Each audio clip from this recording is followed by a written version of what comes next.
Welcome dear rockers, कैसे हो आप सभी। तो आज हम आपके लिए लेकर आ गए एक बहुत ही अच्छा स्कूल ड्रामा जिसका नाम है सेक्शन ई। तो कहानी की शुरुआत में जेस्पर नाम की लड़की को दिखाते हैं जिसने एक नए स्कूल में एडमिशन लिया हुआ है। जहां पर वो पहले पढ़ा करती थी ना, वहां कुछ फैमिली प्रॉब्लम की वजह से उसे स्कूल छोड़ना पड़ा और अब वो इस नए स्कूल में पढ़ने के लिए आ गई है ताकि यहीं से अपनी आगे की पढ़ाई पूरी कर पाए। स्कूल तो काफी बड़ा और अमीरों वाला लगता है दोस्तों। जेस्पर को जितने भी स्टूडेंट्स दिखाई देते हैं वो सभी अच्छे घराने से लगते हैं, लेकिन स्टूडेंट्स पढ़ने को कम, मस्ती करने के लिए ज्यादा यहाँ पर आते हैं। जिन्हें भी देखो बस वो अपनी गर्लफ्रेंड बॉयफ्रेंड के साथ चिपके होते हैं। जेस्पर भी इस बात पर उतना ध्यान नहीं देती कि मुझे क्या लेना देना, वैसे भी मैं तो पढ़ने के लिए आई हुई हूँ। इसके बाद वो काउंटर पर जाकर अपनी क्लास के बारे में पूछती है कि क्लास कहाँ पर है मेरी। तो काउंटर के स्टूडेंट्स उसका एडमिशन कार्ड देखकर मुंह बनाते हैं कि तुम्हारी क्लास तो सेक्शन ई है। अब जेस्पर की समझ नहीं आता कि सेक्शन ई सुनकर इनका ये मुंह क्यों बन रहा है। सब ठीक तो होगा ना, वहाँ पर कहीं कोई दिक्कत तो नहीं है। इस तरह के सवाल उसके मन में आते हैं। लेकिन जब वो सेक्शन ई में आती है तो उसे पता चल जाता है कि आखिर उन स्टूडेंट्स ने क्लास का नाम सुनकर मुंह क्यों बनाया था, क्योंकि ये सेक्शन क्लास कम और कचरे का ढेर ज्यादा लगता है। हर तरफ सामान फैला हुआ होता है। वहाँ उसको कुछ लड़के भी दिखाई देते हैं। वो उनसे कहती है कि आप लोग बता सकते हो कि क्लासरूम नंबर 503 किधर है।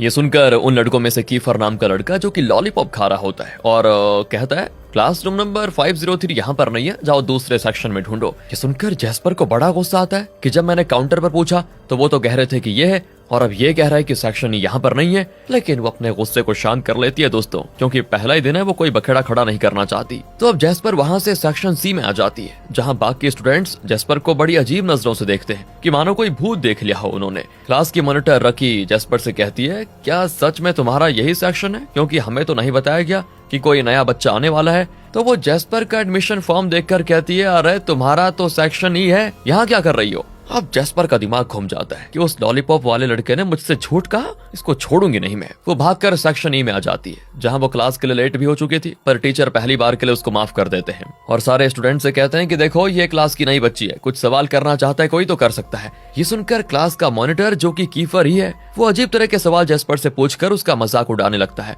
जिससे क्या था, पूरी क्लास हंसती है। पहले दिन जेस्पर की बेइज्जती हो जाती है दोस्तों, लेकिन वो दोबारा से अपना गुस्सा शांत कर लेती है। लेकिन उसको एक चीज बड़ी अजीब भी लगती है कि इस क्लास के अंदर उसके अलावा कोई दूसरी लड़की है ही नहीं। ऐसा कैसे हो सकता है, क्योंकि असल में दोस्तों कोई भी लड़की का एडमिशन जब सेक्शन ई में होता है ना, तो कीफर और उसके दोस्त मिलकर उस लड़की को इतना परेशान करते हैं कि वो लड़की या तो क्लास छोड़कर भाग जाती है या फिर स्कूल से ही चली जाती है। जेस्पर इस बात से बिल्कुल अनजान है कि आगे उसके साथ पता नहीं क्या क्या होने वाला है, जिसकी शुरुआत तो आज ही हो गई है, क्योंकि पीछे से कीफर और उसके दोस्त कचरा फेंककर जेस्पर को मारना शुरू कर देते हैं। जेस्पर के कई बार मना करने पर भी वो नहीं सुनते। टीचर्स भी बच्चों को बोल नहीं सकते थे, क्योंकि कीफर और उसके दोस्त काफी बदमाश हैं। कुछ कहने पर वो टीचर्स को भी नहीं छोड़ने वाले, इसीलिए टीचर्स तो उनको समझाना ही छोड़ देते हैं। अब लंच टाइम होने पर जेस्पर कैफेटेरिया में आती है, लेकिन वहाँ पर आने के बाद बाकी सेक्शन की लड़कियां उसके बारे में बातें करने लगती है कि देखो देखो इस लड़की को देखो, सेक्शन ई में है ये, शक्ल भी ऐसी कि कोई लड़का इसको भाव तक नहीं देगा, कितना पुराना स्टाइल है इसका, 2 दिन से ज्यादा नहीं टिकने वाली वहाँ पर। लेकिन जेस्पर सभी की बातों को इग्नोर करके वहाँ से अपनी क्लास में आ जाती है। लेकिन इससे पहले कि वो लंच कर पाती, क्लास के सारे लड़के उसका खाना लेकर भाग जाते हैं। उन्हीं में फ्लिक्स नाम का लड़का भी शामिल होता है, जो जेस्पर से कहता है कि तुम्हें अब से पता तो चल ही गया होगा कि तुम यहाँ खाना नहीं खा सकती, क्योंकि पता है क्या, सेक्शन ई के लड़कों को कैफेटेरिया में जाना मना है, इसीलिए हमें जिसका खाना मिलता है उसी का छीन कर खा लेते हैं। बेचारी जेस्पर के पास चिप्स का पैकेट था, फ्लेक्स उस पैकेट को भी लेकर भाग जाता है। जेस्पर सोच में पड़ जाती है, ये स्कूल है या फिर मेंटल हॉस्पिटल, कैसे लड़के रहते हैं यहाँ पर, बताओ कैसे होगा गुजारा। अब अगले लेक्चर के लिए जैसे टीचर क्लास में आती है तो गंदी क्लास को देखकर कहती है, 10 मिनट में क्लास साफ करो, अगर नहीं हुआ तो आज किसी को भी घर नहीं जाने दूंगी। इतना कहकर टीचर तो चली जाती है, लेकिन उसके जाते ही सारे लड़के भी क्लास से भागकर बाहर से दरवाजा बंद कर देते हैं और कीफर जेस्पर से कहता है कि बेस्ट ऑफ लक, 10 मिनट्स में क्लास साफ कर देना पूरी तरह। और अब जेस्पर के गुस्से का ठिकाना नहीं होता कि सबका काम इन लोगों ने अकेले मुझ पर डाल दिया, पर बेचारी कर भी कह सकती थी, इसीलिए वो क्लास की सफाई करने में लग जाती है। सफाई करते करते उसको लॉकर दिखाई देता है, जिनमें तो सभी लड़कियों के नाम होते हैं, पर एक पर एला नाम की लड़की का नाम लिखा होता है। वो जैसे उसको खोलने वाली होती है तो कीफर आकर कहता है कि ओ, जितना कहा गया है उतना ही करो, दूसरे काम में ज्यादा इंटरेस्ट मत दिखाओ, और किससे परमिशन लेकर तुम्हें लॉकर खोलने वाली थी। तो जेस्पर भी कहती है, अरे ऐसे क्या छुपा के रखा हुआ है जो खोलने नहीं दे रहे। पर कीफर दोबारा से उसको डांटते हुए कहता है कि अपने काम से काम रखो। तभी बाकी स्टूडेंट्स बाहर से दोनों को देखकर कहते हैं कि अरे लड़ना बंद करो, लड़ते हुए बिल्कुल हस्बैंड वाइफ की तरह नजर आ रहे हो। ये सुनकर दोनों साइड हो जाते हैं। इसके बाद तो कीफर जेस्पर को धक्का मारकर नीचे गिरा देता है और क्लास के बाहर निकल जाता है, ताकि जल्दी से जेस्पर सफाई का काम कर दे। फिर रात को दोस्तों जेस्पर अपने घर पर आती है, जहाँ वो अपनी आंटी के साथ रहती। आंटी उससे पूछती भी है कि बेटा कैसा रहा पहला दिन, पर जैस्पर ये नहीं बताती कि आज तो खूब बेइज्जती हुई उसकी, बस इतना कह देती है हाँ ठीक ही था। इसके बाद अगले दिन जैस्पर सभी से छुपकर क्लास में लंच कर रही होती है, लेकिन तभी कीफर वहाँ पर आ जाता है जो जैस्पर के खाने में से खुद भी खा लेता है। अब उसको ऐसा खाता हुआ देखकर जैस्पर सोचने लगती है कि जब इसका मुंह बंद रहता है तो कितना शरीफ लगता है ये, लेकिन जब कुछ बोलता है तो आग उगलता है। कीफर मस्त खाने के बाद बिना थैंक यू बोले ही निकल जाता है और थोड़ी देर के बाद जैस्पर को एक लिस्ट थमाते हुए कहता है कि सुनो, डेली कैफेटेरिया से यह सारा खाना अपने पैसे से हमारे लिए लेकर आओगी, क्योंकि तुम्हें पता होगा कि हम लड़के कैफेटेरिया में नहीं जा सकते। जैस्पर कहती है मैं क्या तुम्हारी नौकर हूँ, जो बोलोगे और कर लूंगी मैं, जाओ नहीं करती। तो कीफर कहता है मुझे मना करके तुम ठीक नहीं कर रही हो, अगर इस स्कूल में रहना है तो मेरी बात माननी होगी, वरना ये 2 मिनट नहीं लगेंगे मुझे तुम्हें बाहर निकालने में। बेचारी जैस्पर थोड़ा डर जाती कि पता नहीं क्या होगा। अगले सीन में यूरी नाम का एक लड़का सेक्शन ई में आता है जो कि कीफर का सबसे अच्छा दोस्त है। वो ढेर सारा खाना वगैरह लेकर आया होता है। सारे सेक्शन ई के लड़के चूहे की तरह टूट पड़ते हैं उसके खाने पर, लेकिन जब यूरी जैस्पर को देखता है तो उसका मूड खराब हो जाता है कि एक लड़की हमारे सेक्शन में क्या कर रही है। वो कीफर के पास आकर कहता है कि अरे तुमने उस लड़की को रुकने क्यों दिया, भगाओ इसको यहाँ से, तुम्हें पता है ना पहले भी एक लड़की हमारे सेक्शन में आई थी, कितनी परेशानी होती है हमें। तो कीफर कहता है कि यार अच्छे से बुली कर लिया, लेकिन ठीक है जा ही नहीं रही, पर तू चिंता मत कर, थोड़ा और बुली करूंगा तो अपने आप अकल ठिकाने आ जाएगी। वेल दोस्तों, अगले सीन में जैस्पर की मुलाकात सिन नाम के लड़के से होती है। वो भी सेक्शन ए का ही स्टूडेंट है। वो जैस्पर को देखकर कहता है कि स्कूल जा रही हो क्या, चलो साथ में चलते हैं। जैस्पर मान जाती है। तब वो सिन से कहती है क्या तुम मुझे बताओगे कि आखिर सेक्शन ए के लड़कों को कैफेटेरिया में जाना अलाउड क्यों नहीं है। जिस पर सिन कहता है कि एक बार कीफर की गर्लफ्रेंड एला कैफेटेरिया में दूसरे लड़के के साथ क्लोज हो रही थी, तो गुस्से में कीफर ने पूरा कैफेटेरिया ही तोड़ दिया। उसके बाद क्या होना था, पूरे सेक्शन ए को मना कर दिया वहां जाने के लिए, बैन कर दिया बिल्कुल। ये सुनकर जैस्पर हैरान रह जाती है कि अच्छा ऐसा था क्या। अब कुछ देर के बाद जैसे ही क्लास खत्म होती है ना, सभी अपने अपने घर जाने के लिए निकल जाते हैं, लेकिन जैस्पर बेंच से उठ ही नहीं पाती क्योंकि कीफर ने बेंच पर ग्लू लगा दिया था जिस पर जैस्पर की स्कर्ट चिपक गई थी। ये देखकर जैस्पर को बड़ा गुस्सा आता है कि कैसे बच्चे हैं यार। वो जैसे जबरदस्ती उठती है दोस्तों, उसकी स्कर्ट फट जाती है। तो सिन तब उसको अपना जैकेट दे देता है जिसको पहनकर जैस्पर पूरे स्कूल में कीफर को ढूंढने लग जाती कि कहाँ है वो, जो उसे बाकी दोस्तों के साथ मिल भी जाता है। उसको देखते पहले तो वो उसके मुंह पे जैकेट फेंक कर मारती और कहती है बस बहुत हो गया, तुमने अपनी सारी हदें पार कर ली, अब मैं चुप नहीं रहूंगी। फिर वो कीफर को मिडिल फिंगर दिखाकर गुस्से में चले जाती है दोस्तों।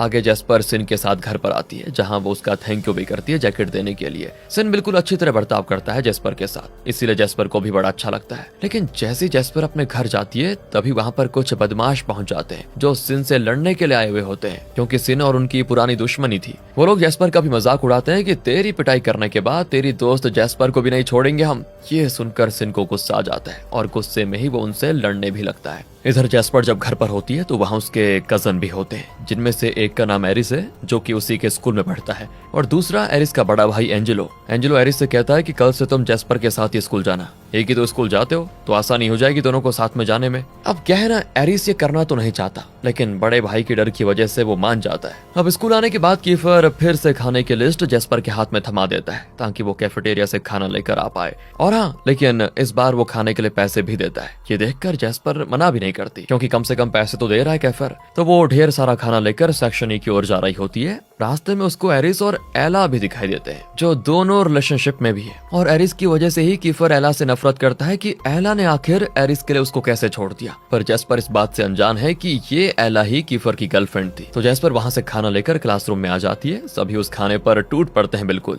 लेकिन यूरी वहाँ से चला जाता है क्योंकि उसे जैस्पर के साथ खाना ही नहीं खाना था। कुछ देर के बाद क्लास में टीचर सारे बच्चों का नाम लेकर उनसे कुछ सवाल कर रही होती है, और जब वो जैस्पर को जैस्पर फर्नांडिस कहते हैं तो पूरे सेक्शन ए के लड़कों का दिमाग घूम जाता है कि एरिस का सरनेम भी फर्नांडिस है, मतलब ये एरिस के ही रिश्तेदार है। ये जानकर सारे लोग जैस्पर को इग्नोर करके चले जाते हैं। जैस्पर हैरान कि अचानक से इन लोगों को क्या हो गया, ऐसे क्यों भाग गई है। वो उन्हें खाने को चॉकलेट्स भी देती है, लेकिन कोई भी जैस्पर की ओर देखता ही नहीं, यहाँ तक कि उन्होंने उसे बुली तक करना बंद कर दिया था। जैस्पर घर आकर एरिस से सेक्शन ए के बारे में पूछती है कि क्या तुम्हारे साथ उनका कुछ मैटर हुआ है। तब एरिस कहता है कि ऐसा कुछ नहीं है, लेकिन हाँ तुम्हें सेक्शन ए वालों के साथ घुलने मिलने की जरूरत नहीं है, वो लोग अच्छे नहीं है, जितना दूरी बनाए रखोगी उतना बढ़िया रहेगा तुम्हारे लिए। अब कीफर और बाकी सारे स्टूडेंट्स मिलकर जैस्पर के बारे में जानकारी निकाल रहे होते हैं कि कहीं एरिस ने जासूस बनाकर जैस्पर को सेक्शन ए में तो नहीं भेजा ताकि वो हमारे ऊपर नजर रख पाए, हमें इसका पता लगाना ही होगा। जिसके बाद फिर से क्लास के स्टूडेंट्स को क्लास साफ करने का काम दिया जाता है, इसीलिए सभी दोबारा जैस्पर को अकेला छोड़कर दरवाजा बंद कर देते हैं। जैस्पर कहती है देखो अगर तुम लोग चाहते हो कि मैं सफाई करूं तो पहले मुझे इग्नोर करना बंद कर दो और बताओ कि मैंने किया क्या है। ये सुनकर कीफर दूसरी क्लास का भी कचरा उठाकर क्लासरूम में डाल देता है और जैस्पर से कहता है कि बुली होने का शौक है ना, चलो अब साफ करो। जैस्पर गुस्से में वो सारा कचरा उठाकर कीफर के मुंह पे फेंकते हुए कहती है, मैंने इग्नोर करने से मना किया था, लेकिन तुम तो बुली करने पे दोबारा उतर आए हो। तुमसे तो मैं पहले गुस्सा हूँ, इसलिए मेरा दिमाग खराब मत करो अब। ये सुनकर कीफर को भी गुस्सा आ जाता है और दोनों में हो जाती है बहस शुरू। लेक्चर चालू होने वाला था और क्लास साफ भी नहीं हुई थी, तो यूरी उन दोनों को एक साथ क्लास साफ करने के काम पे लगा देता है। दोनों सफाई कम और एक दूसरे से झगड़ा ज्यादा करते हुए क्लासरूम साफ कर रहे होते हैं। अगले सीन में कीफर की डेविड नाम के लड़के के साथ जबरदस्त लड़ाई हो रही होती है। इस लड़ाई में जो जीतेगा ना, वही क्लास का अगला मॉनिटर बनेगा। लड़ाई ऐसी होती है कि क्या बताएं, पूरा क्लासरूम खचाखच भरा होता है। ये देखकर तो जैस्पर टेबल पर पटक कर कहती है कि बस बहुत हो गया, झगड़ा बंद करो, तुम्हारे झगड़े से मुझे चोट लग जाएगी। ऐसा हुआ तो मुझे डॉक्टर के पास कौन लेकर जाएगा? उसके बाद तुम मुझे सब इग्नोर कर दोगे। और तब कीफर कहता है, तो यहाँ पर खड़े खड़े क्या तुम अचार डाल रही हो? जाओ ना, यहाँ किसने बोला तुमको रहने को? ये सुनकर जैस्पर भी सोच में पड़ जाती कि हाँ बात तो सही है, मैं क्यों लड़ाई देख रही हूँ। लेकिन तभी लड़ाई में डेविड हार जाता है, उसकी शर्ट वगैरह फट जाती है, इसीलिए जैस्पर उसे संभालती है। सारे क्लास वाले बड़े खुश होते हैं कि कीफर फिर से क्लास का मॉनिटर बन जाएगा। इसके बाद सेक्शन ई वालों की स्पोर्ट्स क्लास शुरू हो जाती है, इसीलिए सारे लड़के क्लास में ही कपड़े चेंज करने लगते हैं। जैस्पर कहती है कि बाथरूम में जाकर करो, पास ही में तो है। तो कीफर कहता है कि हम तो नहीं जाएंगे, तुम भी यहीं चेंज कर लो। ये सुनकर तो जैस्पर गुस्से में वहां से जाने लगती है, पर जाते हुए वो यूरी से टकरा जाती है, लेकिन यूरी उसको संभाल लेता है। अब सारे स्टूडेंट्स स्पोर्ट्स के लिए आ चुके थे, जिसे देखने एरिस और एला भी आए होते हैं। एला को देखकर कीफर का दिमाग दोबारा गर्म हो जाता है, तो वो गुस्सा उतारते हुए इतनी जोर से बेचारी जैस्पर को बॉल फेंक कर मारता है ना कि जैस्पर की नाक टूट जाती है, उसकी नाक से खून आने लग जाता है। फिर एरिस जल्दी से जैस्पर को संभालता है और कीफर ऐसे भोले जैसा मुंह बनाकर चला जाता है कि क्या कहें, जैसे कि उसने कुछ किया ही ना हो। फिर चोट लगने की वजह से एक हफ्ते तक जैस्पर स्कूल नहीं जाती। वो ये भी सोचती है कि क्या मुझे स्कूल वापस जाना चाहिए या फिर नहीं। कीफर बहुत ही बुरा इंसान है, कहीं वो मुझे फिर से चोट पहुंचाने की कोशिश ना कर दे।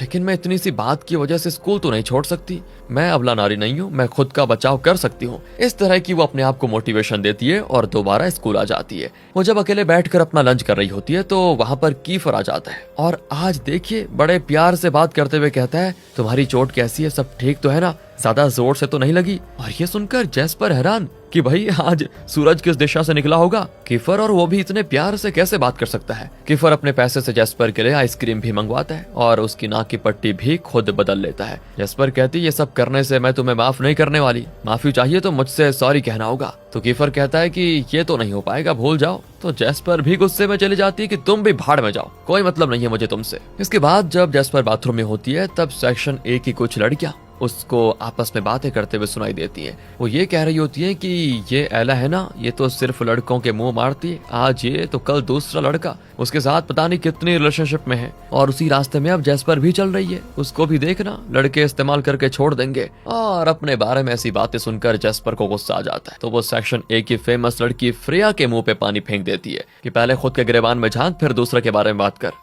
ये सुनकर फ्रिया को गुस्सा आ जाता है, इसलिए वो जैस्पर के पीछे पड़ जाती है। जैस्पर भी खुद को बचाने के लिए अपनी क्लास में आती है और डेविड के पीछे जाकर छुप जाती है। तब तक फ्रिया के क्लास के लड़के भी वहां पर आ चुके होते हैं जैस्पर को मारने के लिए। देखते देखते झगड़ा काफी ज्यादा बढ़ जाता है। वो लड़के तो जैस्पर के ऊपर गंदा पानी फेंकने की कोशिश करते हैं, लेकिन डेविड जैस्पर को बचा लेता है और उससे कहता है कि तुमने मेरी मदद की थी, मैंने तुम्हारी कर दी, हिसाब बराबर। अब यहाँ वो जैस्पर को लेकर तो चला जाता है, लेकिन ये फ्रिया ऐसे शांत नहीं बैठने वाली थी। थोड़ी देर के बाद सिन जब जैस्पर का हालचाल चेक करने आता है तो उसको कमरे के अंदर से कीफर और जैस्पर की आवाजें आती है। जो आवाज सुनकर वो कुछ और ही समझ लेता है कि अंदर पता नहीं क्या हो रहा है। वो सीधे दरवाजे के अंदर आ जाता है जहाँ कीफर जैस्पर पर दवा लगा रहा होता है। जैस्पर समझ जाती है कि दर्द की आवाज को सिन ने कुछ और ही समझ लिया है, तो वो उसको मारने उसके पीछे पड़ जाती है कि इतनी गंदी सोच है तुम्हारी। जैस्पर के जाने के बाद कमरे में यूरी और कीफर मौजूद होते हैं और अब हमें दोस्तों एक हफ्ते पहले का सीन दिखाया जाता है जहाँ यूरी और कीफर ने मिलकर एक प्लान बनाया था। कीफर का कहना था कि जैस्पर एरिस की कजन है और एरिस को मैं तकलीफ में देखना चाहता हूँ। ये करने का सिर्फ एक तरीका है, मैं जैस्पर से प्यार का झूठा नाटक करूंगा और बीच में उसको धोखा देकर छोड़ दूंगा। इससे जैस्पर को तो बुरा लगेगा ही,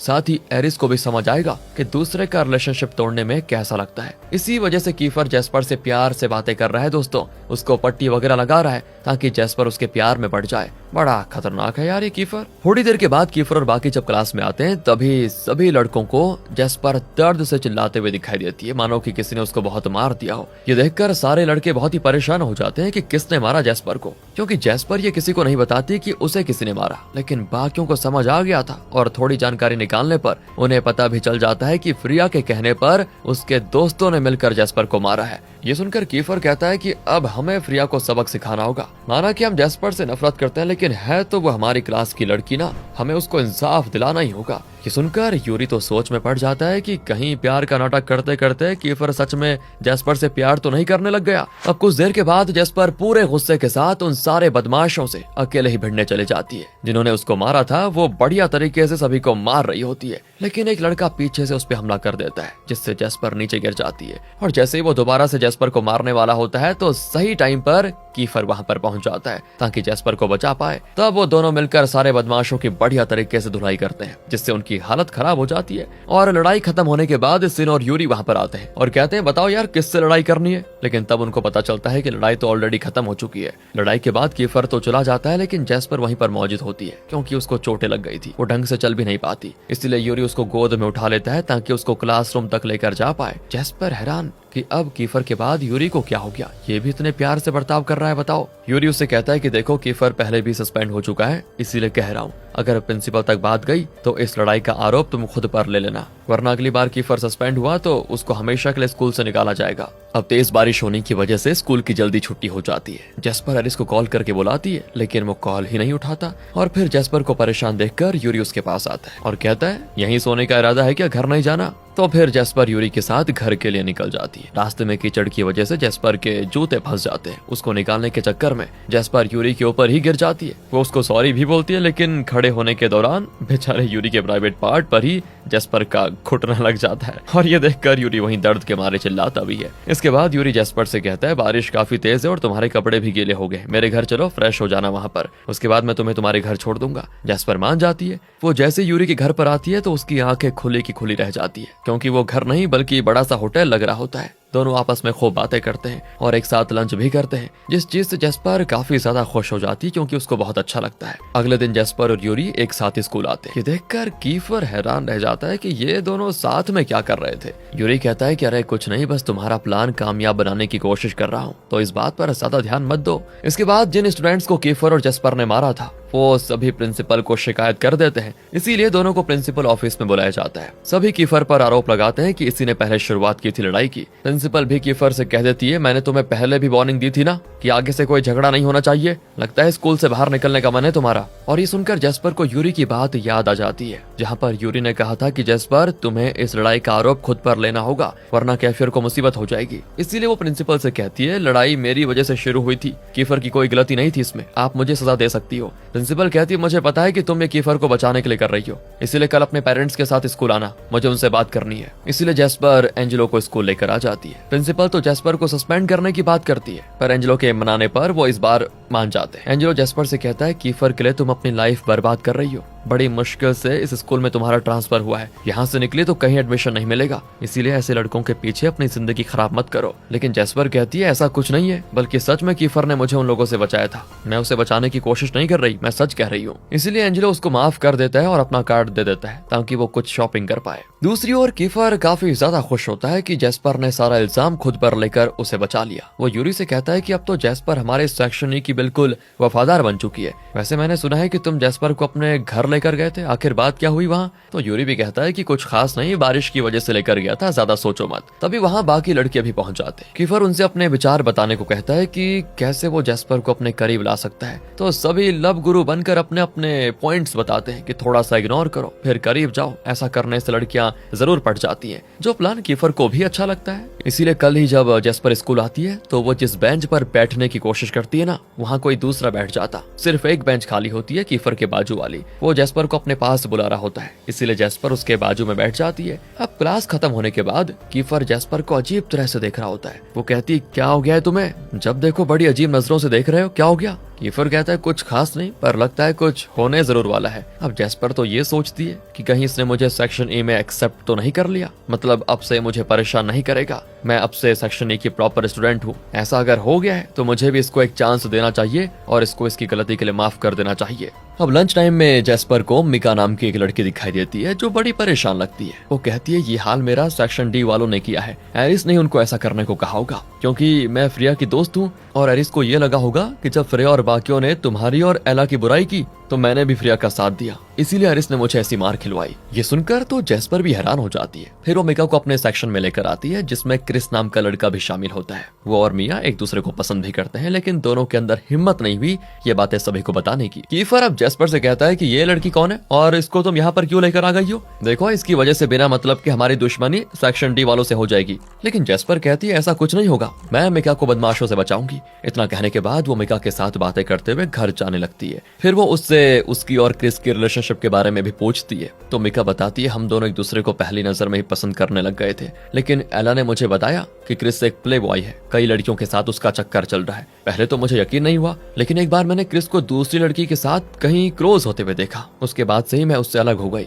क्रिस ने मुझे मनाने की कोशिश की लेकिन मैंने उसको माफ नहीं किया। और अब तुम ही बताओ क्या मुझे क्रिस को एक मौका देना चाहिए या फिर नहीं? ये सुनकर जेस्पर कहती है एक बार कोशिश करके देखो कि क्रिस को उसकी गलती का एहसास हुआ या फिर नहीं, उसके बाद ही फैसला लेना कि आगे तुम्हें क्या करना है। अब जेस्पर एरिस के पास आकर कहती है देखो मिका की कोई गलती नहीं है, तो फिर तुमने बिना मतलब के उसको क्यों मार खिलाया? तो एरिस कहता है कि वो रोक सकती थी फ्रिया को उस समय जब वो एला के बारे में कह रही थी, लेकिन उसने नहीं किया। अब ये सारी बातें एला सुन लेती है, इसीलिए वो जेस्पर से आकर कहती है मैं एरिस को समझा दूंगी, वो आगे से मिका को परेशान नहीं करेगा, लेकिन तुम्हें मिका और क्रिस को एक साथ होने नहीं देना है क्योंकि क्रिस अच्छा लड़का नहीं है। जेस्पर कहती है ये तो मैं नहीं कर पाऊंगी, अगर मिका क्रिस से बात करना चाहती है तो उसे कोई नहीं रोक सकता। ये सुनकर तो दोस्तों एला एरिस के साथ मिलकर एक लड़के माइकल को मनाकर उससे मिका को प्रपोज करवा देती है ताकि क्रिस का पत्ता ही साफ हो जाए। जेस्पर माइकल से कहती है देखो मुझे पता है तुम सिर्फ मिका का फायदा उठाना चाहते हो, ऐसा मैं होने नहीं दूंगी। ये सुनकर तो माइकल जेस्पर पर ही हाथ उठाने की कोशिश करता है लेकिन कीफर और बाकी उसको रोक लेते हैं। क्रिस फिर मिका से माफी मांगकर उसको एक और मौका देने को कहता है ताकि वो अपने प्यार को साबित कर पाए।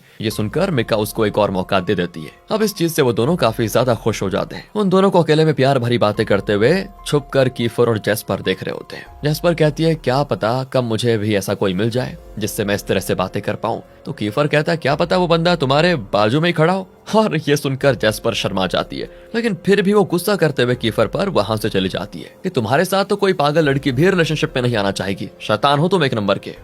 अब दोबारा से सारे स्टूडेंट्स का स्पोर्ट्स होता है तो सभी स्पोर्ट्स के लिए ग्राउंड में आ जाते हैं। जेस्पर यूरी के साथ बहुत खुश लग रही होती है और वो दोनों आपस में भी खेलते हैं, लेकिन ये देखकर कीफर को जलन होती है, इसीलिए वो बीच में टांग डालकर जेस्पर को ही गिरा देता है। जेस्पर भी चुप नहीं बैठती, वो भी पलटवार करके उसको भी गिरा देती है। लेकिन इस चीज से आज कीफर गुस्सा नहीं होता और ना ही वो उस पे चिल्लाता है, बल्कि जेस्पर के साथ पकड़म पकड़ाई खेलने लगता है। और खेल के दौरान कीफर जेस्पर को किस भी कर देता है दोस्तों, जिससे जेस्पर उसके मुंह पे ही एक मुक्का मार देती है। और ये देखकर बाकी सारे लोग शॉक कि आखिर कीफर को क्या हुआ, कहीं ये कीफर जेस्पर के प्यार में तो नहीं पड़ गया। तब यूरी कीफर से कहता है कि तुम कर क्या रहे हो, जेस्पर के प्यार में पड़ गए क्या, तुम्हें ऐसा नहीं करना चाहिए था। पर कीफर कहता है कि अबे ये मेरे प्लान का हिस्सा है और मुझे मेरा प्लान कामयाब होता हुआ भी दिखाई दे रहा है, इसलिए अब मैं पीछे नहीं हट सकता। अगले सीन में एग्जाम होता है। जेस्पर पढ़ाई करके स्कूल आती है लेकिन ज्यादा पढ़ लेने की वजह से क्लास में वो सो जाती है। और ये देखकर कीफर और यूरी दोनों परेशान कि ये तो सो गई, पेपर कैसे देगी। इसलिए कीफर खुद जेस्पर का पेपर लिख देता है ताकि वो फेल ना हो जाए। पेपर होने के बाद जब जेस्पर की आंख खुलती है तो उसको तो सदमा लग जाता है कि मैं अब फेल हो जाऊंगी, किसी ने मुझे उठाया नहीं यार। लेकिन तब भी कीफर उसको नहीं बताता कि उसने उसका पेपर कब का लिख दिया है और वो फेल भी नहीं होगी, नहीं बताता वो। अब सभी बच्चों को भूख लगी होती है, क्लासरूम में खाना पकाने का सारा सामान रखा होता है, तो जेस्पर उसी सामान से खाना पकाने लगती है। तभी वहां पर कीफर आकर कहता है क्या टेस्टी खाना बनाती हो, तुम्हारा बॉयफ्रेंड तो बड़ा लकी होगा सच में, काश वो मैं बन जाता तो कितना मजा आ जाता। ये सुनकर सभी क्लास वाले कीफर और जेस्पर को चिढ़ाने भी लगते हैं। जेस्पर भी गुस्सा नहीं होती क्योंकि वो भी कीफर को लेकर अपने मन में थोड़ी थोड़ी फीलिंग्स रखने लग गई थी। अब कुछ देर के बाद जेस्पर देखती है कि सिन किसी लड़की का बैग हाथ में पकड़े हुए है। वो कहता है पता नहीं कोई लड़की ये पकड़ा कर चली गई, ये कहते हुए कि बस 2 मिनट मेरा बैग का ख्याल रखना। तभी वो लड़की भी आ जाती है जिसका बैग था। उस लड़की का नाम होता है अमांडा। वो अपने बॉयफ्रेंड के साथ आकर सिन पर चिल्लाती भी है कि मेरे बैग में 20,000 रुपए थे, तुमने उसको चुरा लिया, चोर हो तुम। और ये सुनकर सिन भी हैरान कि ये तो गलत आरोप लगा रही है। तब जेस्पर अमांडा से कहती है क्या सबूत है तुम्हारे पास कि सिन ने चोरी की है। तभी वहाँ पर फ्रे आकर सिन से कहती है कि जब तुम हमारे सेक्शन में थे तब भी चोरी क्या करते थे, चोरों की चोरी करने की आदत कभी खत्म नहीं होती। तो जेस्पर सिन से कहती है क्या ये बात सच है, तुमने पहले कभी चोरी की है। और अगर की है तो मुझे इसके बारे में बताया क्यों नहीं। तब वो कहता है कि मैंने वो सारी चीजें छोड़ दी थी, और अगर बता देता कि मैं एक चोर था तो तुम कभी भी सही नजरों से मुझको नहीं देखती, इसलिए मुझे माफ कर दो बस। ये देखकर जेस्पर को बुरा भी लगता है। वो सभी से कहती है कि बिना सबूत के कोई भी सिन को चोर नहीं कहेगा। इतना कहने के बाद वो सिन को लेकर चले जाती है। पूरे स्कूल में सिन की बेइज्जती हो गई थी। इस चीज से वो काफी उदास भी रहता है। ना स्कूल आता और ना ही जेस्पर का फोन उठाता। इसीलिए जेस्पर कीफर से कहती है मुझे 20,000 उधार चाहिए। ये सुनकर कीफर कहता है कि उन बदमाशों को दोगी ना तुम, जिन्होंने सिन पे गलत आरोप लगाया है। पैसे देने से कुछ नहीं होगा, उसकी इज्जत वापस नहीं आएगी। इसीलिए मैंने एक प्लान बनाया है। हम मिलकर प्लान पर काम करेंगे जिससे सिन की इज्जत वापस आ जाएगी। और जहां तक मुझे लगता है ये काम एला और एरिस का ही है। दोनों सिन से नफरत करते हैं, इसलिए उन्होंने उसकी बेइज्जती की। तो वहीं दोस्तों एला और एरिस आपस में बातें कर रहे होते हैं, जहां सच में एला का ही प्लान था सिन को बेइज्जत करने का, ताकि उसके जरिए वो जेस्पर को तकलीफ दे सके, क्योंकि पूरे सेक्शन ई में जेस्पर फेमस हो गई थी, जो चीज एला से देखी नहीं जा रही थी। इधर कीफर और जेस्पर दोनों अमांडा से मिलने जाते हैं और कहते हैं देखो हम तुम्हें पैसे दे देंगे, लेकिन ये बता दो कि तुम्हें किसने कहा था सिन को फंसाने के लिए। पर अमांडा इसके लिए तैयार नहीं होती। इसीलिए अगले दिन जेस्पर फ्रे और बाकियों के पास जाकर कह देती है कि वो चोरी मैंने की थी, ये लो अपने 20,000 रुपए, और सिन को चोर बोलना छोड़ देना आज के बाद। ये सुनकर फ्रेया जेस्पर की वीडियो बनाकर पूरे स्कूल में फैला देती है कि जेस्पर चोर है। और ये वीडियो जैसे ही सेक्शन ए के स्टूडेंट्स देखते हैं, वो जेस्पर से कहते हैं कि तुम्हें ये करने की क्या जरूरत थी, देखो कितनी बेइज्जती हो गई तुम्हारी। लेकिन जेस्पर को इससे कोई फर्क नहीं पड़ता। वो अपने दोस्तों के ऊपर गलत आरोप लगते हुए नहीं देख सकती थी। पर कीफर ऐसे शांत बैठने वाला नहीं था। वो अपने हैकर दोस्त से मिलकर वो वीडियो ही डिलीट करवा देता है, ताकि ज्यादा लोगों तक वो वीडियो पहुंचे ही ना। कुछ देर के बाद जब जेस्पर एक रेस्टोरेंट में आती है, तो वहाँ पर मौजूद बाकी लड़कियां जेस्पर को चोर चोर बुलाकर उसका मजाक उड़ाती है। तब वहाँ यूरी आ जाता है दोस्तों, जो पूरा रेस्टोरेंट ही बुक करके उन लड़कियों को वहाँ से भगा देता है, ताकि आराम से जेस्पर खाना खा सके। जेस्पर कहती है कि तुम्हें मेरे लिए इतना कुछ नहीं करना चाहिए था। पर यूरी कहता है तुम दोस्त हो और तुम्हारी कोई बेइज्जती करेगा तो मैं कैसे बर्दाश्त कर पाऊंगा। साफ पता चल रहा है दोस्तों कि यूरी जेस्पर को पसंद करने लगा है। और ये दोनों आपस में हंसी मजाक करते हुए खाना खा रहे होते हैं कि तभी रेस्टोरेंट के बाहर कीफर आ जाता है। और यूरी और जेस्पर को एक साथ खुश देखकर उसको बहुत ज्यादा जलन होती है, इसीलिए गुस्से में वो चला जाता है वहाँ से। अब यूरी बताऊं क्या सोच रहा है अपने मन में कि कीफर तो बेचारे को बस इस्तेमाल कर रहा है ताकि इसका दिल तोड़ सके, लेकिन मैं ऐसा होने नहीं दे सकता। मेरे अंदर जेस्पर के लिए फीलिंग्स है। इसीलिए वो हिम्मत करके उससे पूछ लेता है क्या तुम्हारा कोई बॉयफ्रेंड है। और ये सवाल सुनकर जेस्पर हैरान हो जाती है कि यूरी को क्या हो गया, वो ऐसे सवाल क्यों कर रहा है। लेकिन फिर भी वो कह देती है मेरा एक बॉयफ्रेंड था, लेकिन अभी कोमा में है। ये काफी पहले की बात है, इसलिए मैं पास्ट को दोबारा याद नहीं करना चाहती। ये सुनकर तो यूरी भी उस पर जोर जबरदस्ती नहीं करता, मतलब बॉयफ्रेंड के बारे में बताने के लिए। फिर रेस्टोरेंट में बातें करते करते रात हो जाती है, इसीलिए यूरी जेस्पर को उसके घर छोड़ने जाता है। वो साइकिल पर बैठकर पीछे जेस्पर को बिठा लेता है, लेकिन जेस्पर जब उसको पीछे से पकड़ी होती है तो तब यूरी को गुदगुदी होती है, और बैलेंस बिगड़ने से यूरी के साथ साथ जेस्पर भी साइकिल से नीचे गिर जाती है, जिससे क्या होना था जेस्पर के घुटने में चोट आ जाती है। इसीलिए ये देखिए अब यूरी उसको गोद में लेकर उसके घर लेकर आता है, जहाँ सभी जेस्पर को तुरंत अंदर ले जाते हैं और यूरी का शुक्रिया अदा भी करते हैं, क्योंकि जेस्पर को सही सलामत उसने घर पहुंचा दिया था। पर घर में एरिस यूरी को देखकर कहता है कि तू यहाँ पे क्या कर रहा है बे, निकल यहाँ से। पर एरिस की नानी उसको डांट लगा देती है और यूरी को खाने पर भी बुलाती है। यूरी और जेस्पर एक साथ बैठकर खाना खाते हैं और उसके बाद यूरी वहां से चला जाता है। अगले दिन कीफर और उसके दोस्तों ने अमांडा और उसके बॉयफ्रेंड को बंदी बना लिया होता है। वो अमांडा के बॉयफ्रेंड को मार कर पूछते हैं कि किसने सिन पर गलत आरोप लगाने के लिए कहा था। तो अमांडा सिर्फ इतना बताती है कि मुझे सिन को फंसाने के लिए अच्छे पैसे मिले थे, इसीलिए जिसने ये काम करवाया उसका नाम नहीं बता सकती, वरना मेरा स्कूल में जीना मुश्किल हो जाएगा। रकी दोस्तों ये सारी वीडियो रिकॉर्ड कर लेती है और कीफर का हैकर दोस्त वो वीडियो फ्रिया के अकाउंट से ही अपलोड कर देता है। ये देखकर फ्रिया हैरान कि आखिर मेरे अकाउंट से ये वीडियो किसने अपलोड किया। वो अपने दोस्त निको से कहती है तुमने क्या होगा ना ये, क्योंकि मेरे अकाउंट का पासवर्ड तुम्हारे पास है। लेकिन निको साफ मना कर देता है। वहीं एला ये वीडियो देखकर डर जाती है कि कहीं मेरी सच्चाई सामने ना आ जाए, जिस पर एरिस कहता है कि जिन्होंने ये वीडियो बनाई है ना, उन्हें नहीं पता कि तुमने सिन को फंसाया, वरना वो तुम्हारा अकाउंट हैक करके उसमें से अपलोड करते। इसलिए शांत रहो और डरने की जरूरत नहीं, वरना फंस जाओगी। इसीलिए एला चुप हो जाती है। अब कीफर जेस्पर के पास आकर कहता है देखा देखा मेरा प्लान कामयाब हो गया ना, सिन की इज्जत वापस आ गई। इतनी मुश्किल से ये काम किया है, कम से कम प्यारा सा थैंक यू तो बोल ही दो। वो अपने हाथों को घुमा रहा था तो जेस्पर समझ जाती है कि कीफर क्या कहना चाह रहा है, इसीलिए वो उसको भगा देती है वहाँ से। कीफर जाते हुए उसको पैसे देकर चला जाता है कि सबके लिए कुछ लंच लेकर आ जाना, याद से हमें भूख बहुत लगी है। जेस्पर मान जाती है। अब कीफर के जाने जाने के बाद यूरी वहाँ पर आता है, जो जेस्पर के लिए खाना लेकर आया है। बताओ, वो अपने हाथों से उसको खाना खिलाता है, जो कि बड़ा टेस्टी भी होता है। जेस्पर उसके खाने की बड़ी तारीफ भी करती है, जिससे यूरी को क्या था, बहुत अच्छा लगता है। और क्या, अगले सीन में टीचर सारे स्टूडेंट्स को बताते हैं स्कूल में फेस्टिवल होने वाला है, इसीलिए हर सेक्शन को कुछ न कुछ जिम्मेदारी दी गई है। जो अपनी जिम्मेदारी पूरी नहीं करेगा उसको फेस्टिवल में पार्टिसिपेट करने नहीं दिया जाएगा। याद रखना इस बात को। सेक्शन ई की जिम्मेदारी थी दोस्तों कचरा वगैरह साफ करने का, और रात को सिक्योरिटी गार्ड की तरह सभी चीजों की देखभाल करने का। जो भी चीजें मतलब फेस्टिवल के लिए लाई जाएगी उनकी। तो कीफर तो इसके लिए साफ मना कर देता है कि हम कचरे वाले नहीं है, हम कचरा नहीं उठाएंगे,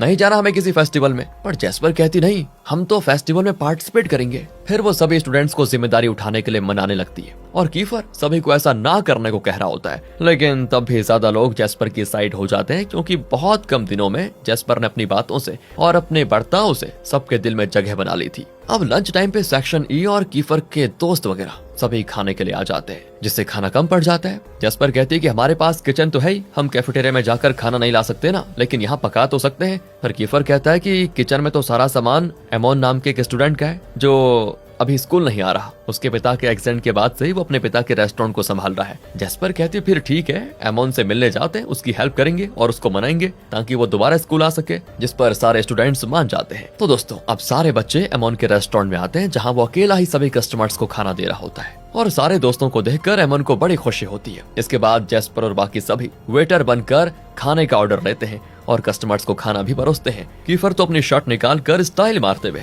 लड़कियों का ऑर्डर लेने के लिए जाता है, जिससे तो लड़कियों की रेस्टोरेंट में लाइन लग जाती है। तो यूरी भी सेम काम करना शुरू कर देता है। पूरा रेस्टोरेंट कुछ देर में फुल हो जाता है। जेस्पर को ये देखकर बड़ी खुशी होती है, लेकिन तभी हड़बड़ी में दोस्तों कीफर के हाथों पर गर्म कॉफी गिर जाती है। तो जेस्पर तो जल्दी से उसके हाथ में दवा लगाती है। कीफर उससे कहता है सभी की परेशानियों को ठीक करने के लिए क्यों तैयार हो जाती हो तुम, सब कुछ ठीक नहीं कर सकती तुम। लेकिन जेस्पर कहती है कर तो नहीं सकती, लेकिन ट्राई तो जरूर कर सकती हूँ, इसलिए मैं ट्राई करती रहती हूँ ताकि मेरी वजह से कम कोई दूसरा इंसान खुश तो हो जाए। ये सुनकर कीफर तो और ही ज्यादा जेस्पर का दीवाना होने लगता है। ऐसा लगता है कि वो भी प्यार का नाटक करते करते सच्चा प्यार करने लगा है जेस्पर से।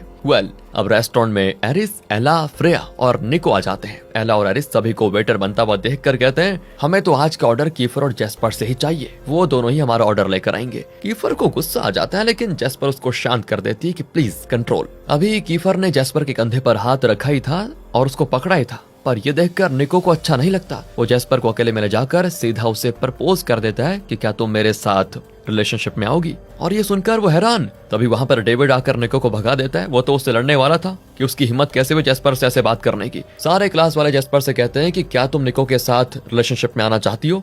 ये सुनकर वो कहती है पागल हो गए हो क्या, एकदम घटिया इंसान है वो, मैं भला उसके साथ रिलेशनशिप में क्यों आऊंगी। तो कीफर अपने दोस्तों से कहता है निको पर नजर रखना, वो जेस्पर को परेशान करने की कोशिश दोबारा करेगा, लेकिन हम उसको उसके प्लान में कामयाब नहीं होने दे सकते। अगले दिन कीफर जेस्पर को लेने के लिए उसके घर के पास आता है, क्योंकि सभी दोस्तों को एमोन ने बुलाया था। जब सारे दोस्त रेस्टोरेंट पहुंच जाते हैं तो एमोन सभी का शुक्रिया अदा करके कहता है मेरे पिता रिकवर हो रहे हैं और माँ ने थोड़े पैसे लोन भी लिए हैं, जिससे कुछ वेटर्स काम पर आ जाएंगे, इसीलिए कल से मैं भी स्कूल आ जाऊंगा और ये सब बस तुम लोगों की वजह से ही हो पाया, इसीलिए आज मैं अपने हाथों से तुम सभी को बहुत ही बढ़िया खाना बनाकर खिलाऊंगा। ये सुनकर सभी बड़े खुश हो जाते हैं। और अब क्लासरूम में आने के बाद जेस्पर को सभी स्टूडेंट्स आपस में बात करते हुए दिखाई देते हैं। जेस्पर के पूछने पर भी वो उसे कुछ नहीं बताते, लेकिन डेविड को चोट लगी हुई थी तो वो बताता है। निको सभी को कहते फिर रहा है कि तुम उसकी गर्लफ्रेंड हो। इस बात को लेकर थोड़ी सी बहस हो गई, लेकिन अब हम शांत नहीं बैठेंगे। जेस्पर कहती है आखिर क्या करने वाले हो तुम निको के साथ। वो लोग दोस्तों उसको ज्यादा कुछ तो नहीं बताते, बस इतना कहते हैं कि ये तुम्हारी भलाई के लिए है। इसके बाद सभी स्टूडेंट्स एक पुरानी फैक्ट्री में आ जाते हैं जहाँ निको भी आया होता है। ये सभी यहाँ पर निको से लड़ने के लिए आए हुए हैं और यही बात वो जेस्पर से छुपा रहे थे,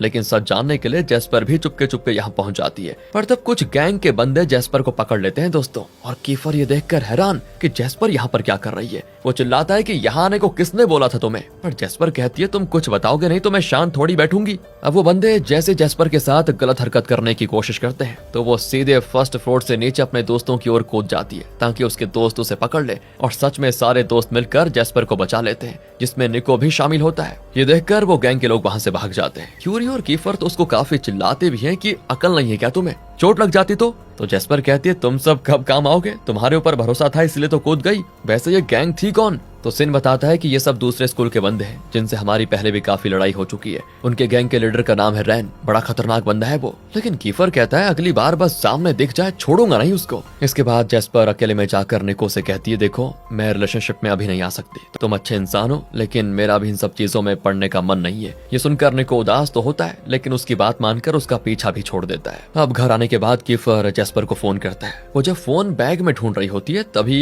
उसके बैग से प्रेगनेंसी किट गिर जाती है जो कि डेंजिल नाम के स्टूडेंट ने कचरे में फेंक दिया था और उसे ही जेस्पर ने उठा लिया था ताकि बाद में आराम से पता लगा सके कि आखिर डेंजिल के साथ मैटर क्या हुआ है। लेकिन वो किट अब एरिस देखकर कहता है कि मना किया था ना कीफर के साथ रहने से, अब देखो इस बेशरम लड़की को, उसके बच्चे की माँ बनने वाली है, खानदान की इज्जत की वाट लगा दी इसने। जेस्पर कहती है दिमाग ठिकाने पर तो है तुम्हारा, ये मेरा नहीं है, गलती से मेरे बैग में आ गया। लेकिन एरिस तो मानने को तैयार ही नहीं होता। वो कीफर को भी फोन करके बुला लेता है। ये जानकर कीफर जेस्पर का बड़ा मजाक उड़ाता है कि वाह मैं तो पापा बनने वाला हूँ, मुझे पता ही नहीं था, मिठाई बांटने का टाइम आ गया क्या। जेस्पर कहती है अगर किसी को भी मुझ पर भरोसा नहीं है ना तो टेस्ट करवा के देख लो, दूध का दूध और पानी का पानी हो जाएगा। इसीलिए सभी जेस्पर को हॉस्पिटल लेकर आते हैं और जाहिर सी बात है रिपोर्ट नेगेटिव ही आएगी। ये सुनकर एरिस का मुंह फूल जाता है। उसको तो सिर्फ मौका चाहिए था कीफर की बेइज्जती करने का, लेकिन ये मौका उसके हाथ से निकल गया। पर कीफर अभी भी जेस्पर का मजाक उड़ाना बंद नहीं करता। वो बार बार उससे पूछता है कि बच्चे का नाम क्या रखे। तो इस चीज से परेशान होकर जेस्पर उसके मुंह पे घूसा मार देती है। बेचारे कीफर का मुंह सूज जाता है। अब आने वाले फेस्टिवल के लिए टीचर सभी स्टूडेंट से बातें करते हैं और एक खास प्रोग्राम के बारे में बताते हैं कि इस बार हर क्लास से एक लड़का और एक लड़की को चुना जाएगा, जिसमें लड़की को लड़का बनना पड़ेगा और लड़के को लड़की। जो सबसे सुंदर लगेगा वही कंपटीशन जीतेगा। जेस्पर कहती है मुझे नहीं करना ये, सेक्शन ई से तो सिर्फ मैं ही लड़की हूँ, मुझे लड़का नहीं बनना। पर बाकी कहते हैं तुम्हें ही फेस्टिवल में जाना था ना, तो अब भुगतो। तो जेस्पर ना चाहते हुए भी इसके लिए मान जाती है। अब लड़की के लिए सिन को चुना जाता है। कुछ ही देर के बाद जब जेस्पर कचरा फेंकने जा रही होती है तब उसको डेंजिल दिखाई देता है जिसकी गर्लफ्रेंड ग्रेस उससे झगड़ा कर रही होती है। देखकर तो ऐसा लग रहा है कि ग्रेस डेंजिल के बच्चे की माँ बनने वाली है, लेकिन डेंजिल जिम्मेदारी उठाना नहीं चाहता, इसीलिए उसने वो किट फेंक दी थी। तो जेस्पर अकेले में ग्रेस से बातें करती है, जहाँ रोते हुए ग्रेस उसे कहती है तुम्हें डेंजिल से बात करनी होगी, वो मुझे ऐसे नहीं छोड़ सकता, मेरी जिंदगी बर्बाद हो जाएगी नहीं तो। जेस्पर कहती चिंता मत करो, मैं उसको समझाऊंगी। जेस्पर सबसे पहले क्लास में आती है और किसी मैच्योर लड़की से सवाल करने का सोचती है कि क्या पता वो कुछ सही राय बता दे जिससे वो डेंजिल को समझा पाएगी। तो उसको क्लास में सबसे मैच्योर इंसान डेविड ही लगता है। तो वो उसे पार्क में ले जाकर सारी बातें बताती है और पूछती है कि अगर तुमने अपनी गर्लफ्रेंड को प्रेग्नेंट कर दिया होता तो तुम क्या करते। डेविड कहता है कि मैं जिम्मेदारी उठाता लेकिन ऐसे छोड़ता नहीं, ये गलत बात है। जेस्पर कहती है क्या तुम डेंजिल से एक बार बात करोगे ताकि उसको समझा सको कि वो जो कर रहा है गलत है। डेविड मान जाता है। तभी वहाँ पर कीफर और यूरी और बाकी सभी पहुंच जाते हैं, जो डेविड और जेस्पर से कहते हैं कि डेट पर आए थे क्या दोनों, जो अकेले अकेले बातें कर रहे हो। तो जेस्पर कहती है अरे वो तो हम झूले में झूलने आए थे। तो बाकी कहते हैं कि फिर इंतजार किस बात का, चलो सभी मिलकर मस्ती करते हैं। इसके बाद सभी हॉरर हॉस्पिटल नाम की भूतिया शो के अंदर घुस जाते हैं, जहाँ सभी को बड़ा डर लग रहा होता है। जेस्पर तो सबसे ज्यादा डर रही होती है एक भूत को देखकर जिसके शरीर से खून निकल रहा होता है। जेस्पर की हालत ही खराब हो जाती है, मानो कि उसको कुछ पुरानी चीजें याद आ गई हो। तभी कीफर आकर उसको संभाल कर उसको सहारा देता है, जिससे जेस्पर होश में आ जाती है। इसके बाद वो सभी आसमानी झूले में झूलने चले जाते हैं और पहली बार सभी ने मिलकर जेस्पर के साथ बहुत मस्ती की होती है। मानना पड़ेगा दोस्तों, भले ही सेक्शन ई अपनी हरकतों की वजह से बदनाम है, लेकिन जेस्पर ने आकर उनकी बहुत सी हरकतों को सुधार भी दिया। जहाँ वो अपनी क्लास में लड़की से नफरत करते थे, आज उन्होंने जेस्पर को क्लास की जान बना लिया है, क्योंकि जेस्पर है ही ऐसी, अपनी चुलबुली आदतों से किसी को भी दीवाना बना सकती है वो। अगले दिन जेस्पर डेविड के साथ डेंजिल से मिलने जाती है और उससे ग्रेस को इग्नोर करने का कारण पूछती है कि क्या बात है। जिस पर वो कहता है देखो मेरी फाइनेंशियल कंडीशन ठीक नहीं है, मैंने सोचा था ग्रेस अमीर होगी तो वो अपने साथ साथ मेरा भी खर्चा हैंडल कर लेगी, इसीलिए मैंने उससे प्यार का नाटक किया, पर अब तो वो मेरे गले पड़ चुकी है। ग्रेस भी वहीं पर मौजूद थी। सारी बातें सुनकर उसका दिल टूट जाता है और रोते हुए ब्रिज से वो नीचे कूदने की कोशिश करती है। सारे दोस्त तब उसको समझाते हैं लेकिन वो नहीं मानती। तब जेस्पर उसको बताती है अरे मरना हर चीज का हल नहीं होता, किसी के लिए उस मासूम की भी जान खतरे में क्यों डाल रही हो जिसने अभी इस दुनिया में कदम भी नहीं रखा। वो साथ ही डेंजिल को भी समझाती है कि प्यार किया है तो जिम्मेदारी उठाना भी सीखो, अपने फायदे के लिए तुम किसी और की जिंदगी इस तरह बर्बाद नहीं कर सकते, कोई हक नहीं है तुम्हें। और तब डेंजिल ग्रेस से कहता है कि ये बात सच है कि मैंने तुमसे पहले प्यार का सिर्फ नाटक किया, लेकिन अब मुझे एहसास हो चुका है कि मैं सच में तुमसे प्यार करता हूँ और तुम्हें खो नहीं सकता, इसीलिए मैं सारी जिम्मेदारी उठाने के लिए तैयार हूँ। मैं कुछ भी कर लूंगा लेकिन तुम्हें नहीं छोड़ूंगा। ये सुनकर ग्रेस बड़ी खुश होती है और आज जेस्पर की वजह से ग्रेस की जान जाते जाते बच गई। कीफर और यूरी तो जेस्पर से बड़े खुश हो जाते हैं कि जहाँ भी जाती है सभी को खुश कर देती है। बताओ अगले दिन जेस्पर जब क्लास में आती है तो फ्लिक्स उसको परेशान दिखता है। वो कहता है कुछ की किस्मत अच्छी होती है तो वो बच जाते हैं, लेकिन कुछ की नहीं होती। जेस्पर कहती है तुम्हें क्या हो गया, सब ठीक तो है ना, क्या बकवास कर रहे हो। तो फ्लिक्स कहता है कि मेरे भाई को किसी ने बचाने की कोशिश नहीं की, लेकिन ग्रेस को सभी बचा रहे थे। एरिस और उसके दोस्तों की वजह से मेरा बड़ा भाई पर्सी मारा गया था। इतना कहकर वो गुस्से में चला जाता है। जेस्पर को समझ नहीं आता कि मामला क्या है। फ्लेक्स का बड़ा भाई और मर गया मतलब क्या, और उसे एरिस ने मारा है तो क्या मैटर है इसके पीछे। इसलिए वो सीधे एरिस के पास आकर पर्सी के बारे में पूछती है कि वो कौन है। ये सुनकर एरिस उस पर गुस्सा हो जाता है, लेकिन उसकी आंखों में आंसू भी आ जाते हैं। वो जेस्पर से झूठ कह देता है, नहीं मैं किसी पर्सी को नहीं जानता। जेस्पर परेशान होकर क्लास आ जाती है और पर्सी के बारे में सोच रही होती है कि बेचारे के साथ क्या हुआ होगा। तब यूरी उससे पूछता है क्या हो गया, बड़ी उदास लग रही हो। तो कहती है एरिस को लेकर परेशान हूँ। जब मैंने उससे पर्सी के बारे में पूछा तो वो पहली बार में ही रोने लग गया। यूरी कहता है कि पर्सी के बारे में क्या बात की तुमने उससे, पर ये और बातें कर पाते तभी दोस्तों बाकी स्टूडेंट्स यूरी को खेलने बुला लेते हैं। अगले दिन जब जेस्पर स्कूल जा रही होती है तभी रैन अपने साथियों के साथ जेस्पर का अपहरण कर लेता है और कीफर को वीडियो कॉल करके कहता है कि पुरानी कुछ चीजें अधूरी रह गई है, उसे अभी पूरा करना पड़ेगा। आधे घंटे का टाइम है तेरे पास, नहीं आया तो मैं जेस्पर के साथ क्या करूंगा तू सोच भी नहीं सकता। और हाँ, सिर्फ 4 लोगों को ही लेकर आना, उससे ज्यादा नहीं। ये देखकर तो कीफर और यूरी दोनों के गुस्से का ठिकाना नहीं होता। उनका बस चलता तो अभी के अभी जान से मार देते उस रैन को, पर मजबूर थे। इसीलिए वो दोनों अपने साथ डेविड और सिन को लेकर जेस्पर को बचाने के लिए निकल जाते हैं। कीफर ने अपने बाकी दोस्तों से भी कह दिया था कि छुपकर हमारे साथ आना और जरूरत पड़ने पर हमला भी कर देना, जिस पर सभी मान जाते हैं। रैन की बताई हुई जगह आने के बाद कीफर यूरी से कहता है कि तू इतना ज्यादा परेशान क्यों लग रहा है, प्यार करने लगा है क्या जेस्पर से। तो यूरी कहता है कि हाँ, लेकिन सच्चा वाला। पर तेरा क्या तू अभी भी उसके साथ गेम खेल रहा है, क्या तू भी उसको सच में पसंद करने लगा है। तो कीफर कहता है अबे मैं क्यों पसंद करूंगा उसको, वो सिर्फ मेरे प्लान का हिस्सा है, बाद में उसका दिल तोड़कर एरिस से अपना बदला ले लूंगा मैं। अब चल जल्दी उसको बचाना भी तो है। अब सभी रैन के अड्डे पर पहुंच जाते हैं, जहां रैन अपने गुंडों की मदद से कीफर और यूरी को मारने की कोशिश करता है, लेकिन दोनों मिलकर सभी बदमाशों की खूब धुलाई करते हैं। कीफर जल्दी से जेस्पर को बचाने जाता है, लेकिन तब रैन पीछे से कीफर पर हमला कर देता है, उसे बहुत मारता भी है। जेस्पर तो गिड़गिड़ा रही होती है कि उसे मत मारो, लेकिन रैन नहीं सुनता और तब गुस्से में जेस्पर उस पर डंडे से हमला कर देती है। और ये देखकर रैन का खून खौल उठता है और ऐसा जोरदार थप्पड़ मारता है जेस्पर को कि उसके मुंह से खून आ जाता है। तब उस खून को देखकर जेस्पर हो जाती है आउट ऑफ कंट्रोल और रैन को इतना मारती है कि उसकी हालत खराब हो जाती है। फिर भी जेस्पर नहीं रुकती, बस उसे मारे ही जा रही होती है। तभी कीफर उसको गले लगाकर शांत करता है कि सब ठीक हो चुका है, हमने तुम्हें बचा लिया, चिंता की कोई बात नहीं है। और फिलहाल तो जेस्पर को देखकर ऐसा लग रहा है कि जरूर उसके पास्ट में कोई ऐसी घटना हुई है जिसे जेस्पर अभी तक भुला नहीं पाई। आखिर क्या हो सकता है ये तो हमें आगे ही पता चलेगा। इसके बाद जेस्पर को हॉस्पिटल एडमिट करवाया जाता है क्योंकि उसको थोड़ी चोटें भी आ गई थी, इसीलिए कीफर और यूरी ही उसका ख्याल रखते हैं। हैरिस भी जेस्पर से मिलने आता है हॉस्पिटल में, लेकिन तभी हॉस्पिटल में जेस्पर की माँ भी आ जाती है जो उससे मिलने आई हुई है। हैरिस कहता है आप यहाँ क्यों आई, आपको देखकर तो जेस्पर का मूड खराब हो जाएगा। असल में दोस्तों जेस्पर की माँ के नए नए मर्दों के साथ चक्कर चलते रहते हैं, जिससे वो जेस्पर पर उतना ध्यान नहीं दे पाती, इसीलिए जेस्पर अपनी आंटी के साथ रहती है। तब जेस्पर की माँ एरिस से कहती है क्या तुमने जेस्पर को सारी बातें बता दी। एरिस कहता है अभी नहीं, लेकिन समय आने पर मैं उसको सब सच बता दूंगा। लेकिन दोस्तों ये दोनों किसके बारे में बात कर रहे हैं, ये फिलहाल सस्पेंस है। अब क्लास में आने के बाद सभी स्टूडेंट्स फेस्टिवल के बारे में बातें कर रहे होते हैं। यूरी भी जेस्पर के हाथ पर हाथ रखकर उसको बताता है हमारा एक म्यूजिक बैंड था जिसमें हम सभी मिलकर गाना गाया करते थे, बहुत कमाल का था वो, लेकिन अब आदत छूट गई क्योंकि कोई वजह ही नहीं मिली मुझे म्यूजिक दोबारा बजाने की। लेकिन आज तुम्हारे लिए हम सब गाना गाएंगे ताकि तुम्हें खुश कर सके। इसके बाद पूरी क्लास के स्टूडेंट्स जेस्पर के लिए गाना गाते हैं जो कि बहुत ही सुंदर गाना होता है। उन्हें ऐसे देखकर जेस्पर बिल्कुल ही शर्मा जाती है। और अगले दिन जेस्पर जब एक दुकान से सामान खरीदती है ना, तब दुकान वाला उससे कहता है तुमने पहचाना मुझे, मैं तुम्हारी माँ का पहला वाला पति हूँ, कितनी बड़ी हो गई हो तुम, बड़े दिनों के बाद देखा तुम्हें। ये सुनकर जेस्पर को बड़ा अजीब लगता है क्योंकि उसे याद ही नहीं है कि यह आदमी है कौन। ऐसा लग रहा है दोस्तों जेस्पर ने अपने पास्ट के कुछ हिस्से को भुला ही दिया है, उसे तो ये तक नहीं पता कि उसकी माँ ने कितनों को अपना पति बना के रखा हुआ है। और इस चीज से वैसे उसे बुरा भी लगता है कि कैसी है मेरी माँ, तो वो रोते हुए दुकान से बाहर आ जाती है। तब यूरी वहाँ पर आकर उसको दिलासा देता है कि टेंशन लेने की जरूरत नहीं है,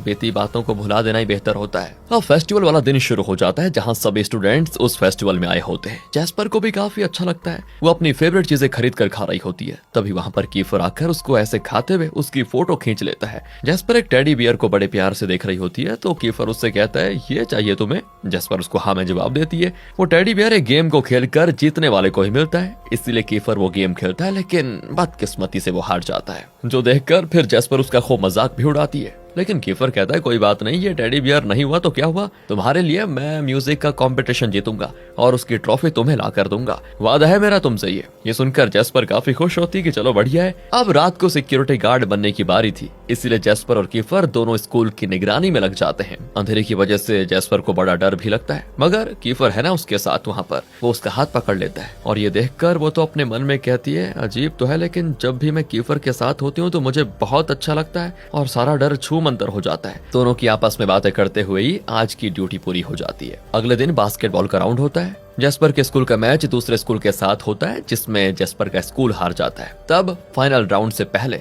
जेस्पर फ्लिक्स को कोच के पास लेकर आती है, क्योंकि फ्लिक्स भी टीम में शामिल होना चाहता है, क्योंकि टीम के एक प्लेयर को चोट लग गई थी, इसीलिए कोच फ्लिक्स को टीम में शामिल कर लेता है। अब पहले क्या था, फ्लिक्स तो गेम खेलना चाहता था, लेकिन पहले टीम डिसाइड हो गई थी, इसलिए उसकी बारी नहीं आई। लेकिन अभी जेस्पर की वजह से उसको मौका मिला है, इसीलिए वो भी मौके पर चौके मारते हुए खुद ही अपने स्कूल को फाइनल जिता देता है। ये देखकर जेस्पर को बड़ी खुशी होती है उसके लिए, और कीफर के साथ साथ यूरी का भी हाथ पकड़कर वो उछलने लगती है। यूरी तो सारा टाइम बस जेस्पर को ही देखे जा रहा होता है। अब नेक्स्ट कंपटीशन होता है डांस का। फ्रे और उसकी टीम जब डांस करने के लिए आते हैं तो सेक्शन ई की सभी स्टूडेंट्स उनका मजाक उड़ाना शुरू कर देते हैं। इसके बाद बारी आती है सेक्शन ई की। सेक्शन ई का नाम सुनते ही सभी के मुंह लटक जाते हैं कि ये लोग क्या ही डांस करेंगे, लेकिन जब वो डांस शुरू करते हैं तो सबकी आंखें फटी की फटी रह जाती है। ऐसा जबरदस्त उनका डांस होता है कि वहां मौजूद ऑडियंस भी डांस करना पे मजबूर हो जाती है। अब अगला दिन म्यूजिक कंपटीशन वाला होता है, जिसमें कीफर और यूरी दोनों स्टेज पर आ जाते हैं। कीफर को सूट बूट में देखकर तो जेस्पर उसको देखते रह जाती है। कीफर भी जेस्पर का ही सबसे फेवरेट गाना उसी की ओर देखकर गा रहा होता है।